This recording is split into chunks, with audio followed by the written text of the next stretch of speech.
I don't know why এই রেসিপিটার নাম হচ্ছে দুলহান স্যুপ। বাচ্চাদের লেগেছে ঠান্ডা, ভাবলাম সন্ধ্যার নাস্তায় একটু স্যুপ বানিয়ে দিই। কিন্তু ভাই যে পরিমাণে কারেন্ট যাচ্ছে বিষয়টা ঠিক এমন, আমাদের এখানে কারেন্ট যায় না, মাঝে, মাঝে আসে। আচ্ছা এবার রেসিপিতে ফোকাস করি। এখানে আমি কয়েক রকমের সবজি নিয়েছি। গাজর, ক্যাপসিকাম আর বরবটি। এবার সবজিগুলোকে খুব ছোট, ছোট করে কেটে নেব। আর এই কাটার সময় আমি যে কতবার জায়গা চেঞ্জ করেছি শুধুমাত্র ভিডিওটাকে একটু আলোকিত করার জন্য। তো যাই হোক আমি চুলার উপরে একটা পাত্র বসিয়েছি, দিয়েছি সয়াবিন তেল, তারপরে দিয়েছি রসুন কুচি, দেন হচ্ছে কেটে রাখা সবজি। তেলের সাথে সবজিগুলোকে একটু ভেজে নেওয়ার পরে দিয়েছি সেদ্ধ করে রাখা চিকেন।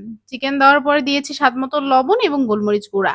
হাই ফ্লেমে আরো কিছু সময় এভাবেই ভেজে নিয়েছি। তারপরে চিকেন স্টক দিয়েছি। আচ্ছা এবার দিচ্ছি কিছুটা পাস্তা, দেন হচ্ছে চিকেন পাউডার। চিকেন পাউডার দিলে স্যুপের টেস্টটা না অনেক ভালো হয়। আর এটা কিন্তু আমি হালালটাই ব্যবহার করেছি। এবার একটা সস রেডি করে নেব। একটা বাটিতে সয়া সস, ভিনেগার এবং টমেটো সস, তারপরে দিয়েছি 1 চামচের মতো চিনি। এবার এগুলোকে খুব ভালোভাবে মিশিয়ে নিয়ে তারপরে স্যুপের ভিতরে অ্যাড করেছি। কিছু সময় জাল করার পরে একটা বাটিতে 2 চামচের মতো কর্নফ্লাওয়ার ঠান্ডা পানিতে গুলে এই স্যুপের ভিতরে দিয়ে দিয়েছি। স্যুপটা যখন একটু ঘন হয়ে আসবে সেই পর্যায়ে একটা ফ্যাটানো ডিম দিয়েছি। এই পর্যায়ে 1 স্লাইস লেবুর রসও দিয়েছি, যেটা স্কিপ হয়ে গিয়েছে। তারপরে কি চুলার জালটা বন্ধ করলাম এবং গরম গরম পরিবেশন করলাম। সত্যি বলছি ভাই, এর চেয়ে মজার স্যুপ আমি কখনো খাইনি।